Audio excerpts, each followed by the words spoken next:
Hey everybody, I'm Tyler. And I'm Anthony. And we're here to show you how to play Ultimate Frisbee. Let's get going. So the first part about playing Frisbee is you have to be able to throw it back and forth. So the first throw we're going to work on is the backhand. So the way that works is you can either hold the Frisbee like this, or I hold it like this. It's kind of a bad habit, but as long as you're not throwing too far to your right, it doesn't really matter if you're holding your finger right here. And so what you're going to do is you're going to step across your body and kind of bring your arm forward like this to throw to your target. It really is about foot placement. You want to throw with your waist. Some people think it's all about the arm, but the more twist you have on your waist, the better the throw will be. Yeah, so you want to feel it right here on your belly. You want to feel almost like if you've ever played baseball. When you swing, you feel it in your core and your hips. Same thing when you're throwing the Frisbee, is you want to be able to feel it in your core when you throw. Next throw is forearm, or known as flick. There's many ways to throw it. You want to hold your hand up like this, and you want to grip it in the middle between both your thumb on top and your index and middle finger at the bottom. So somehow like this. I personally like to have my pinky and my ring finger holding it as a placement, and this is a tricky throw. This is what a lot of people like mess up with sometimes, but a lot of practice and then this will become a common throw other than your backhand. So you come back, so same thing.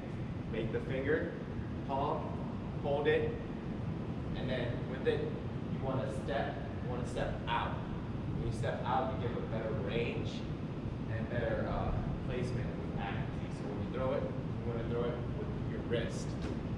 If you throw it with your wrist, it's like the best way. Yeah, so again, we were explaining with the backhand, you don't want it to just be all arm.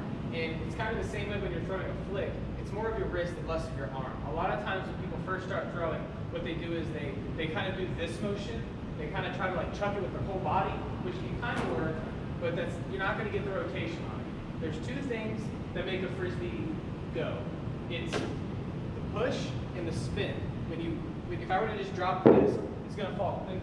But if I put the spin on the disc, it's going to stay up a little bit longer, especially when I'm throwing. And it's also going to make it more accurate. So you want to keep your elbow close to your hip and just use your wrist. You don't want to bring the disc up like this. A lot of times what I see is people will go like this, and that's going to make it really hard to throw accurately. You want to keep your palm facing the sky. Elbow on your hip, and just a quick little flick motion like that. All right, so those are the basic throws that you're going to use in Ultimate Frisbee. Now we're going to go over to a whiteboard to show you the rules of the game. So traditionally, Frisbee is played on a soccer or football field, which is a large rectangle. And the end zones are 20 yards deep. So we'll say this is about 20 yards here. And we'll say this is the other end zone. It's not quite proportional, but it's close enough. Yeah. Traditionally, the game is played 7-on-7, so 7 people will be on one team, 7 on the other. And a good introduction to the game. So yeah, each team is going to start off on their side.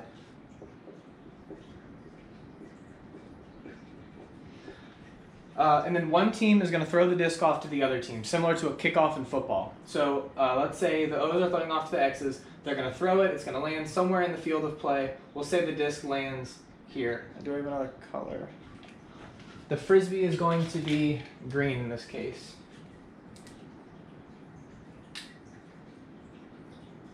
No, it's not going to be green in this case. Yeah, there we go.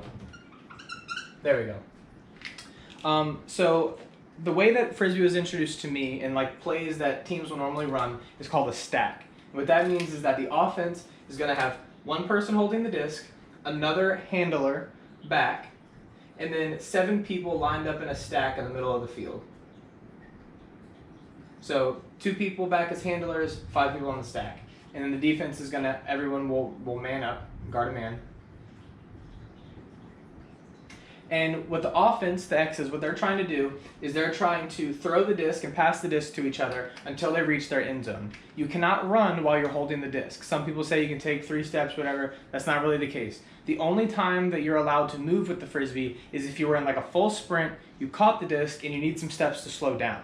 Once you slow down, you can't move anymore after that. Traditionally, the way that the offense flows is the person from the back of the stack here is going to make a cut either away or to the disc. So let's say they do an undercut and they go to the disc. They're going to run this way, and the handler is going to throw the disc to the cutter. So the disc is going to move down here, and they're going to get the disc now.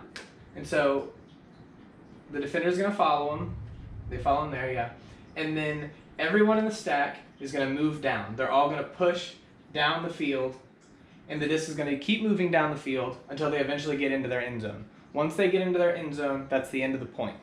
Inherently, Frisbee is a non-contact sport, so when you're playing defense or offense, you're not allowed to touch the other person. You're supposed to try to get away from them just by running.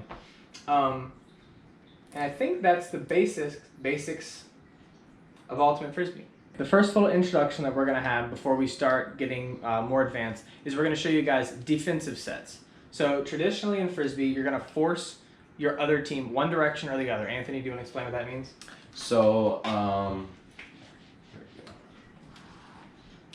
X's and O's. So let's say O's are offense, right? Back to the stack. 5 people are back. We have defense. We'll say the defense is forcing backhand in this case. So they're all going to stand to one side.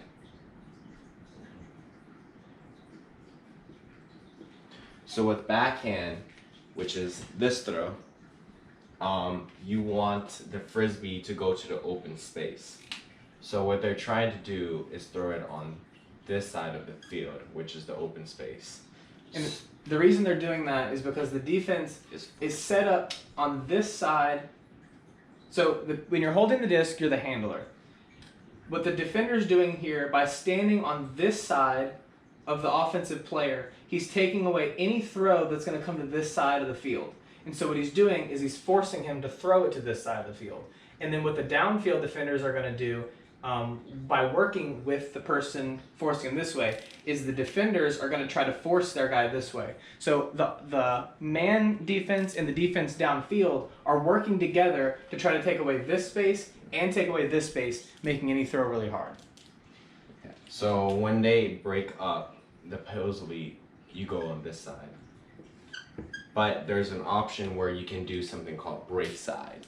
And break side is going the other way, which we're going to teach. Yeah, we'll work on that later. So if we were to mirror this is if you're forcing backhand. And all the calls are going to be as if you're guarding a right-handed thrower, because that's how most throwers are. If this player was left-handed, they would be throwing a left-handed flick, but that's kind of uncommon, so we call this guarding backhand. So if we were to flip everybody, and we were to have the defenders forcing flick, they would be standing on this side of the offender.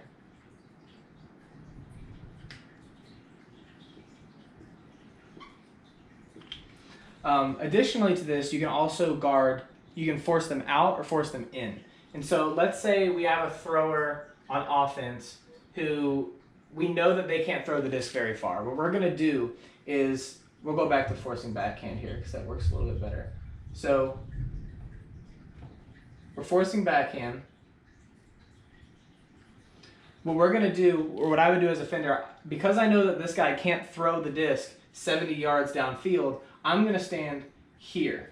So what I'm doing by doing that is I'm taking away these underthrows that would come into this area.